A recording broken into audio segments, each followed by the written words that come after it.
In this particular video, we want to show you some of the atrocities that happened in a part of Igbo Land where Nigerian government and military actually burned down people's building, people's fathers' houses, and almost all of them have run out of their villages, right?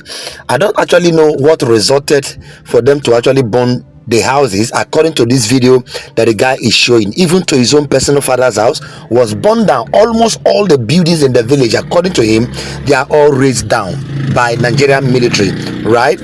And I don't really know why this is happening. When I watched this video, the thing actually touched my heart and I felt bad. I started thinking, if people comes around, set fire on my own father's house, how will I feel? Or for example, I build a house and some people comes around, put fire and raise it down, and there is nothing I can do about it. It actually feels bad. Just pay attention. Let's watch the video to the very end. Brother, okay, man. I know now, I'm now your video, and the last time I called him, Adrian Basarahena because he chatted me online. I gave work jumps in academy, Otoshi, Megan, Marco, South Akara woman, Nigerian. We're all baby on here, name and happy the can Akorogia, Akoro. Mokononia Buge, Ibi, Ubu, Talan, Hemsama Joe. What is your foundings as in the lay the chop passion? So we name and over that la could you dre without my brother. First of all, I am Obuano Syracuse Chibona from Umeke Guamoria Academy Ako, Igbo State, aka CYRABOI, Syria Boy. I am the one and only musician ever in our lab, online or streaming platform. You can go and stream on it. So, when according to question, about Mobadanya Miriba, Mobi added them on my facts. Especially in Bonuru, I was so much heartbroken to the extent I couldn't control my tears, but I have to control it because I can't kill myself. Well, let's take the risk, but I will can be made the investigation. First of all, I could come and go the day because I got custom nozo. Jom here, KBC, Memunka, but I came into the village freely and I'm moving around freely. I have nothing in mind. So, Ndi kuko no kuha kwane omonna anyi. Onwe ha onye nke hụrụ around because he had been on them mad. So I better while on in come on and amazing my investigation. Now you villagers, both the house owners because they meet him while they were packing the things of their house that was burnt down. So has him now who gentle with their problem. No Nigerian terrorist army with their problem. No Hana Mehabia. How about on in even the last invite in Habia my village or community. How about one person if I Anayo Okori we on our banta, Osintanaba Hababuya. So now informats. So I'm the interview how we now call him now semina. Oh 19 weke.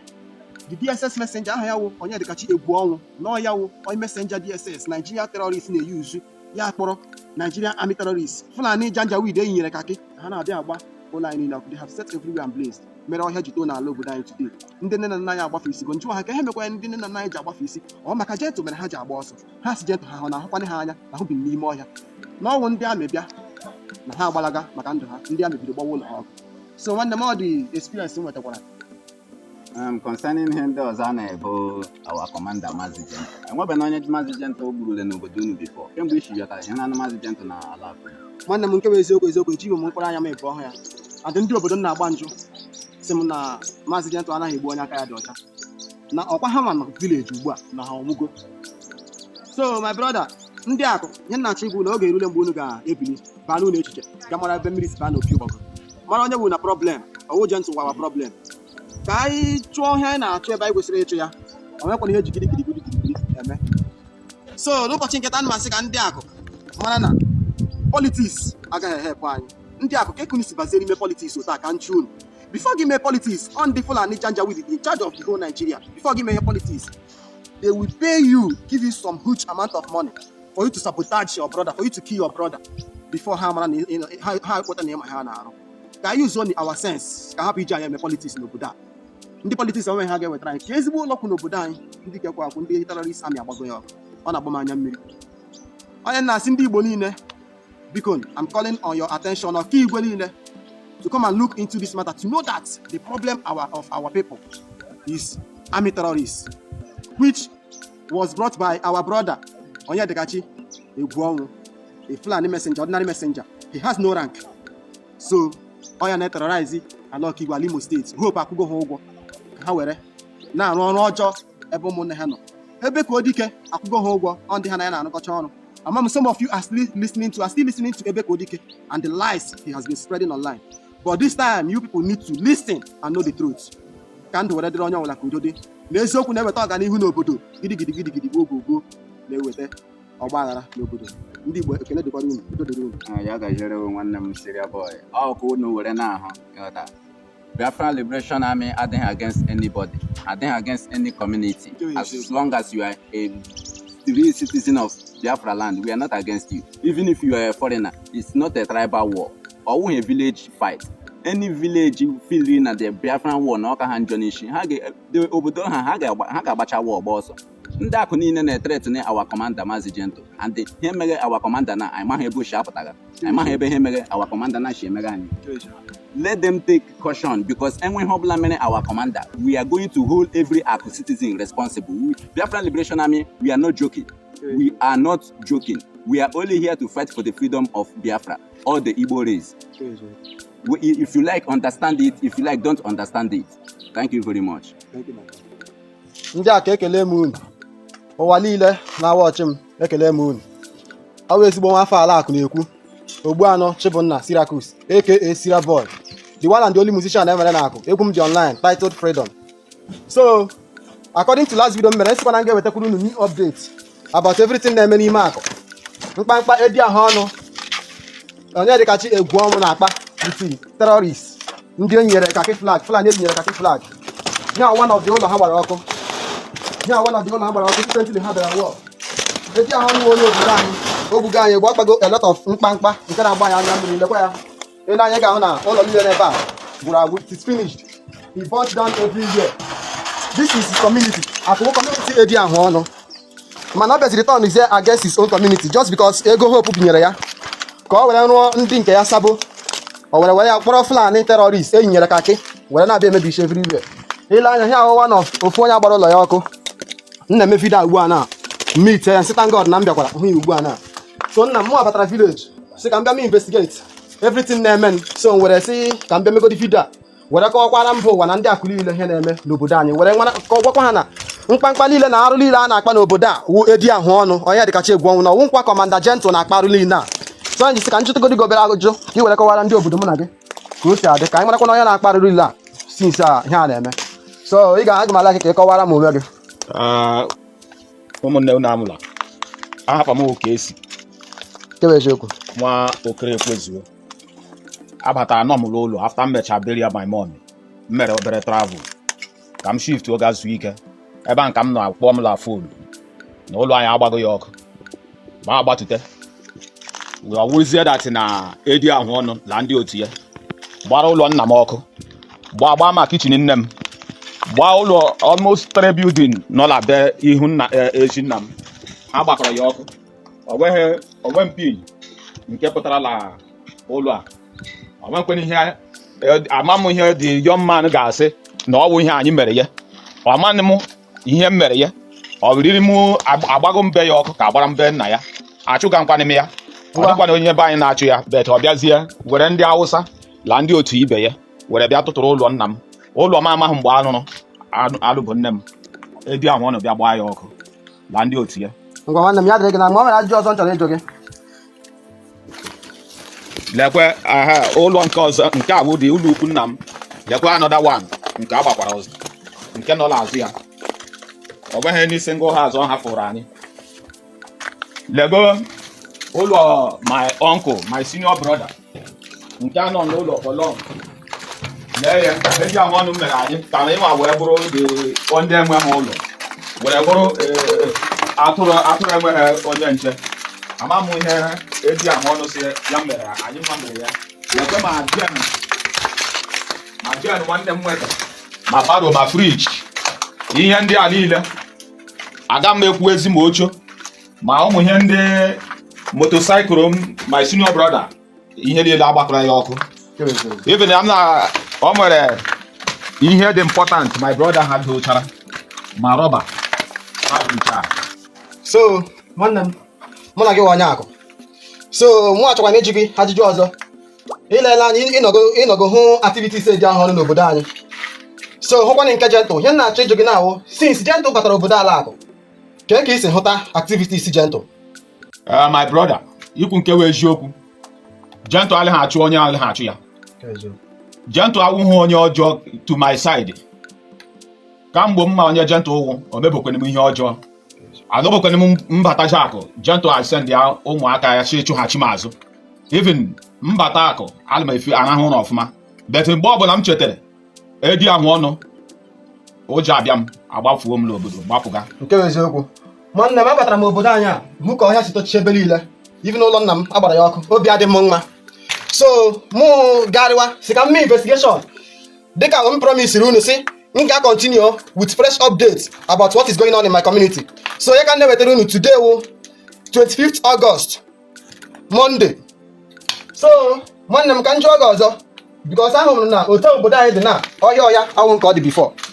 Alọtara m omeghị ndị nne nna ahụ n'obodo, omeghị ndị nna nna ahụ n'obodo ka ihe na-achụpụ isi ndị nna ọwụ Ifeanyị na ndị otu ya na-achụpụ isi ndị nna anyị na ụmụnna anyị nọ na vileji ka ọwụ ndị amị na-edi eji ahụ ọnụ uti ndị amị ndị Fulani terrorist ọ kpọrọ ya bata n'obodo na-achụpụ isi ha. Nwanne m ikwukwe nke wee eziokwu lekwe ọ bụrụ Ifeanyị na-achụfụ anyị ọ bụrụ Ifeanyị na-achụfụ anyị ndị na-achụ anyị wụ ndị Boko Haram la ewetara anyị wụ edi ahụ ọnụ kpọwerela abịa because onwe na onye ha hụrụ ha na-agbagbu onye ara agbagbu onye isi dị mma egbu nwata egbu okenye. So mgbe ị nụziri na edi ahụ ọnụ shi ya mbịaje wụọ onye ọla agbafe isi ya like ndị okenye o nwere ndị dị mkpa ndị nke ahụ adịghị o nwere ndị nke akwụla azụ were gbaa ọsọ. My brother, ikwu nke wee eziokwu ihe m na-ahụzila obodo anyị na-agba m anya mmiri obi adị m mma ihe nwanne anyị nwoke si ya nwa edi ahụ ọnụ were atọ ọnụzi akụ as desai but no problem ihe o metere Jehova ga-akwụkwa ya ọrụ ya ise onye ọbụla onye rụtara Jehova ga-akwụ ya according to otu onye ahụ si wee rụ ya. So ebe a na-aga ugbu a na another family another compound ka m gaga school na another house agbakwara ọkụ by activities of edi ahụ ọnụ with ndị Fulani. So ile anya now another place agbara ọkụ ọ wee edi ahụ ọnụ with Fulani Janjaweed Fulani terrorists ndị bịara gbahie ọkụ. So without wasting time dịka nsi unu na m ga-ewetara unu update about the things na-eme na village anyị. Ihe ahụkwa another building from another family edi ahụ ọnụ gbara ọkụ n'ime obodo anyị nwa akụ. Ihe ahụ ụlọ nna Friday mmadụ echechi nke dị n'ime ọdọọmị akụ. So ọ gbara ya ọkụ ka m gosikwa unu round unu hụ ka edi ahụ ọnụ si turn the condition of this family upside down ka ịhụ ya. So ụmụnne m ndị na-anụ olu m ihe ahụ ụlọ edi ahụ ọnụ gbara ọkụ lekwa sọsọ nke ọ hapụrụ ebe a lekwa ndị nwe ụlọ a lekwa ụmụazị. Honestly, seeing these children like this suffering, and look at the way they are, they burnt their own main houses, and this is where they are squatting. Imagine the pain they are going through, imagine the suffering they are going through. This is so painful that the houses are being burnt and there is nothing that is being done. Ana m nne ya with nna ya bi n'ụlọ a before abịa gbaa ya ọkụ. Lezie ụmụ fọ ọzọ ha ndị bi n'ime ebe a lekwa dịka ebe ha bi because ha gbago main house ha ọkụ. Ọ wee edi ahụ ọnụ ka m gagosikwa unu ebe ọzọkwa edi ahụ ọnụ gbakwara ọkụ na my village ugwu akụ, which means I can't egosipụta unu all of them because o buru ibu, but I'm doing with evidence. That's why I have to show you people some places. Ahụkwa another house Nigerian Army gbakwara ọkụ again n'ime obodo anyị nwụ akụ. Ihe ahụ the main house Friday mmadụ echesịrị ihe ahụ dị ụlọ ha gbara ya ọkụ gbaza ya ọkụ agbara ya ọkụ Nigerian Army ọ hụ ndị gbara ebe ọkụ. Were turn on the condition of this house, this building like this. Unu ahụgo ya ndị akụ ama m mgbe ọ ga-eru ka unu mara ihe mara na wụ Gentle una problem wụ Gentle problem unu no Nigerian Army with their messengers edi ahụ ọnụ messenger DSS ha na-agba ụlọ anyị ọkụ n'ala anyị wa akụ. Ndị akụ ka unu mụrụ anya ihe awụ condition Nigerian Army dowere ala akụ ndị nna anyị niile agbafe ichara ihe awụ ụlọ nke agbara ya ọkụ with ndị niile nọ n'ime obodo agbafe ichago because of activities Nigerian Army with their messenger onye dịkachi egwu ọnwụ. Ka m gagosikwa unu ebe ọzọ fọrọ afọ ya wụ condition o dosara obodo anyị everywhere uzi ọhịa ndị nne na ndị nna anyị agbafe isido. Ka m gosikwa unu another house Nigerian Zoo gbara ọkụ with their messenger onye dịkachi egwu ọnwụ. Arụrụ wee gbuo m batara obodo m anya mmiri na-agba m ọkwa ihugo ụlọ mmadụ nọ. Most of us amaghị mgbe a rụrụ ụlọ a mana Nigerian terrorists Nigerian Zoo Army with their messenger onye dịkachi egwu ọnwụ gbara ebe ọkụ. unu ahụgo the condition o dowere this building. O nweghị onye ihe ọma adịghị mma, onwekwana onye ihe ọjọọ dị mma, onwekwana onye ma nke adịghị mma, onwekwana onye ma nke adịghị njọ. Ndị ụwa achọrọ m ka unu jiri anya unu lee ma this kind action, this kind activities o nwere ike ime ka obodo gaa n'ihu, ọ na-eweghachi obodo azụ. Ka ngosikwu na ebe ọzọ, ihe akwụkwọ another building, Nigerian Zoo, Nigeria terrorist zoo gbara ọkụ. Ihe ọwa another building, Zoo Army gbara ọkụ with their messenger. Nakwa ya ndị akụ, you people should leave Gentle alone. Gentle is not your problem. It's Nigerian Army that is our problem. Their last invading in our community, Akụ, this is what they did. They burned down so many buildings. Ndị akụ unu hapụ Gentle aka, wụ Gentle wụ na problem. Ndị akụ, ama mgbe ọ ga-erikwu unu mara anya. Mana ihe na-asị wụ, anybody na-eche echiche ịkpọbata ndị amị na ala akụ again ka ha bịa biri. Ala akụ ga-eweli onye ahụ. Ndị ichie ga-eweli onye ahụ. Ọ jụrụ ihe ụmụ ya. Ka nga gosikwu na another house, Nigeria Terrorist Army gbakwara ọkụ. Fọdụ onye isi ekele m gị. Ịma na onye nwa ọfụma nwụ m afọ ala akụ. Gị ọnwa afọ ala akụ. Bika just m chọrọ ejikọ ma nke ajụ ka imere m ya ọsịsọ wee. Biko ụlọ gị gbara ọkụ like this, ka ndị gbara ya ọkụ. Nigerian Army. Nigeria Army. ọkwa gbara ya ọkụ. Yes. Kee ebe anyị nọ ya ugbu a. Anyị na ụmụnnekwu ọdọm. Ọdọm dị n'ime ebe. Dị n'ime Autonomous Community. Okay, ana m ajụ gị since ịmụ onye Gentle wụ Gentle megidego gị.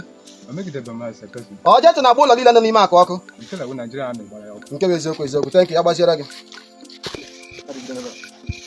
Ụmụnne m, ndị ụwa niile ihe ọma na-adị mma.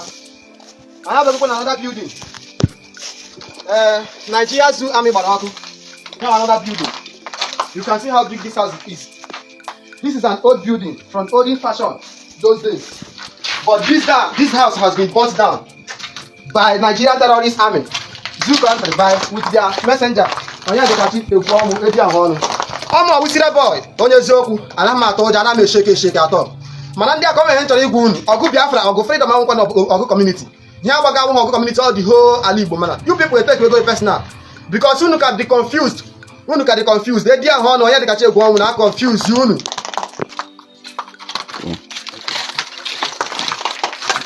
Nwanne m, udo dịrị gị. Ị mara onye nwa ọfụma ọmụ ọwụsire boy, nke na-akụ egwu n'ala obodo unu nwa. Nwanne m, so asị m ka m jụọ gị. Ụlọ a gbara ọkụ ka ndị gbara ya ọkụ ka anyị mara. On the zoo, ndị amị, terrorist ndị amị, ndị Fulani. Ọkụ ha gbara ya ọkụ. Ndị ahụ na-enye dịkachi egwu nwa ya kpọ ụmụ bịa ụlọ anyị ọkụ. Abata ọgbara ụlọ anyị ọkụ, ọgbara nke nwanne m ka ọkụ, gba nke my father ọkụ, gbakwa nke my own ọkụ. Tere ha si ihe ha gbara ọkụ n'obodo ahụ. Tacha nkwenye ha anyị mere ha. Anyị emegide nkwenye ha. Just eme ha ka ha chụpụcha anyị n'obodo. So, otu a ka o chide n'ọnụ. Ọtụ ihe m na-ekwu nke onye ọlele ekweta ihe ọjọọ, ekweta ihe adịghị mma. Ihe ọda ahụ ga-eturu isha, ndị ọ ga-eji ihe ọma, ọ ga-eji ala chere mmiri. Because anyị nsọga, ọ bụ ihe anyị azụga ihe ọwụ ihe anyị na-azụ ọka anyị. Unu na-emegide anyị, unu achụ ihe anyị right anyị gwa hafụ na anyị ka anyị la unu ekweta ihe ọzọ unu na-eji ntọ ọnụ na-emebi so the property anyị ala iyi. But ihe onye metara ọ ga-adịrị ya, media ahụ nwanyere kachi mana emekele ma ihe ọ ga-eji ala chere mmiri. Nwanne m asị m ka m jụọ gị ọzọ because ana m eme investigate ka m mara ihe megala obodo anyị, ka m mara ka a ga-esi mekwa n'aka ihe dị mma ka ihe na-aga n'ihu.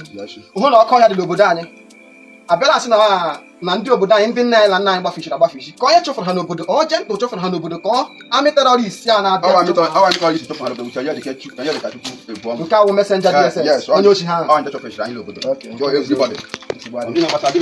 Ndị ụwa ndị akụ na-ahụla nye onwe ụmụnne m unu ndị mekwara interview kwa ka ha kọwakwa ahịa na-eme na akụ, ka ha werekwe kọwakwarụ na at least ha nọ n'ụlọ emitiri ha na village a ha ma ka o si adị. Ha si ebe ha gbagara ọsọ because of ndị amị gbalata ka ha bịa hụ ụlọ ha ndị agbara ọkụ. Thank God no meet ha here.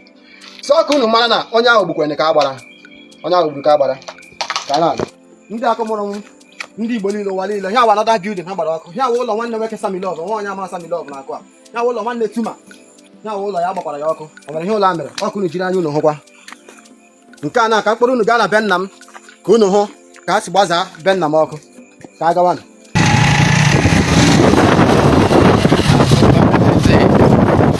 Investigating.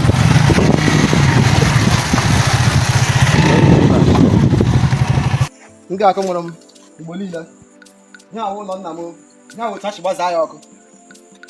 Ọnwụkwa Gentle gbara ụlọ nna m ọkụ. Dịka m gwara unu na m na-eme with evidence that each one that I'm saying I will be proving my evidence.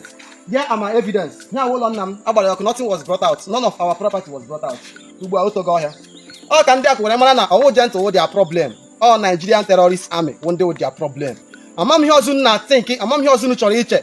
This is the right time for you guys to stand up and know the truth and follow the truth for betterment of our community and Igbo land as a whole. Masị unu na-akụ unu mụrụ anya wee realize ya chee echiche mana na this young man a na-akpọ onye dịkachi egwu ọmụ edi ahụ ọnụ egbuga anyị with his so-called DSS messenger ọ na-arụ were nwee the mind and the guts ịkpọrọ Nigeria Terrorist Army wee na-abịa agba obodo anyị ọkụ. Look at our place. Ya ụmụ ekegwu nke dị n'ime Amoria akụ o nwezi onye bịa.